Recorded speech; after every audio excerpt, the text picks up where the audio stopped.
First responders arrive at a single-car accident in Oktibbeha County, Mississippi. A Jeep had run off the road and flipped several times, throwing 3 occupants from the vehicle. 2 were confirmed dead. One, 26-year-old Heather Hughes, showed barely any signs of life. They were not very sure that she was alive.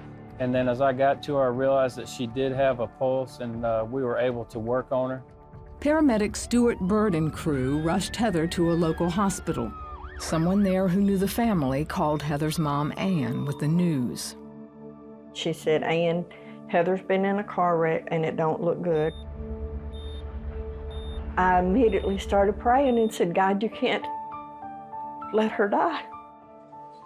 Later, she and her husband, Gene, arrived to find medical staff still fighting to save their daughter.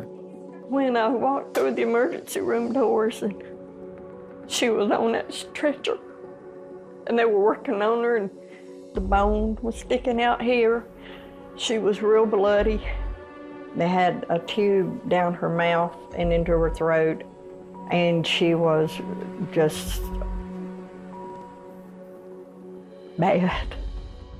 Heather suffered numerous fractures, a broken neck, and was bleeding internally from her liver and lungs. Needing advanced care, she was put in a medically induced coma and medevac to a level 2 trauma center in Tupelo, Mississippi. I kissed her on the head, told her I loved her, hang in there. They went ahead and got her to Tupelo, and we came on up. On the way to Tupelo with Gene, Ann called friends and a Christian radio station asking for prayer. I called WFCA, and he put it out on the radio, and then people that I had not gotten up with found out about it. We just prayed that God would work a mighty work in Heather. Heather made it to North Mississippi Medical Center alive, where Dr. Robert McCulley and his team were waiting. There was only a 20% chance she would live.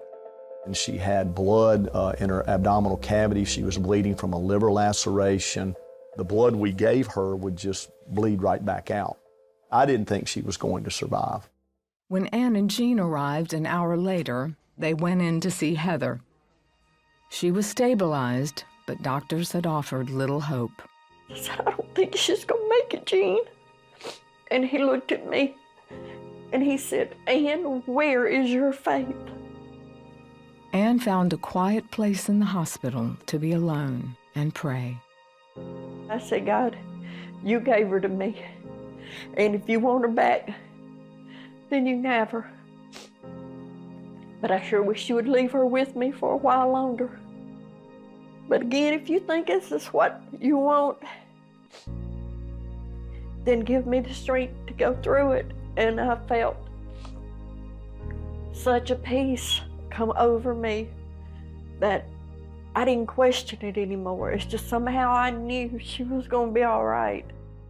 But holding on to that faith would be tested when Heather's vitals crashed again. I got a call that her pressure was 58 over 30 and her oxygen saturations were back low again, so we're going to lose her. It's probably approaching 100%. Ann continued to believe God for a miracle. I would just look at them and say, "She's going to be fine." And I know they really thought I was either in shock or crazy. But I know what God had given me when I prayed, so I wasn't in doubt at all. After several hours, Dr. McCulley got her stabilized, but he was still unable to offer encouragement. Even if we get her through the next 72 hours and she stabilizes, then we still have to worry about ARDS, shock lung, and sepsis and infections developing. More family members began to arrive as word continued spreading for people to pray. Heather remained stabilized, and 2 weeks later was well enough to be brought out of her coma. I had to just shout and tell everybody. She's a fighter, and I knew that if she could get her sense about her, she would pull through this with flying colors, which is what she did. 3 months after the accident, Heather was released. With rest, rehab, and prayer, she began to heal, thankful for God's miracle. It's surreal. Really cool how prayer worked and faith just holding on to his promise, thanking God that I made it. Even in this mess, I've made it.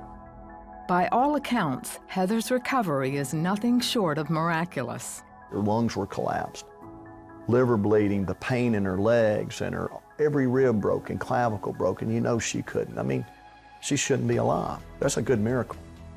Today, Heather is married and works as a nurse. She says God has healed her physically, emotionally, and spiritually. She and her family know as well as anyone what is possible through the power of prayer. And I know he hears me, and he's answered multiple prayers since this event in my life. And so it just makes him more real. I mean, it's just constant seeing God's hand work through every bit of this, and it's God. It's not any of us.